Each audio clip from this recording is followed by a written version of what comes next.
Des voitures entièrement brûlées, des traces d'incendie et des restes de projectiles, preuve des violences de la nuit dernière. Des scènes de guerre urbaine qui ont débuté vers 1 h du matin. Ce sont plus d'une centaine d'hommes cagoulés, armés de barres de fer et de cocktails Molotov, sous les fenêtres des habitants, excédés par ces nuits d'émeutes qui se succèdent. 14 juillet, ça a été pareil. Et là, il y a tout qui flambe. Tout est en train de flamber. Les policiers appelés sur place en début de soirée pour des feux de voiture sont les cibles de projectiles et jets de pierre. En tout, 9 d'entre eux sont blessés. Mais les émeutiers ne se sont pas arrêtés là, comme nous l'explique ce fonctionnaire de police. Mais là, ils s'en sont pris aux familles, à des civils, puisqu'ils ont monté des barricades dans les deux sens sur la 141.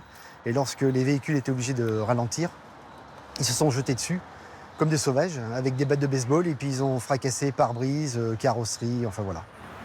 Depuis le 14 juillet, toutes les nuits, le quartier de Val-de-Laurence s'enflamme. Des affrontements entre jeunes et forces de l'ordre qui terrorisent la population. 150 voyous, organisés.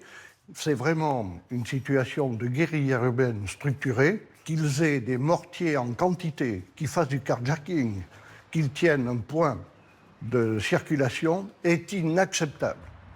Face à cette situation qui risque à nouveau de dégénérer, le maire de Limoges a demandé des renforts.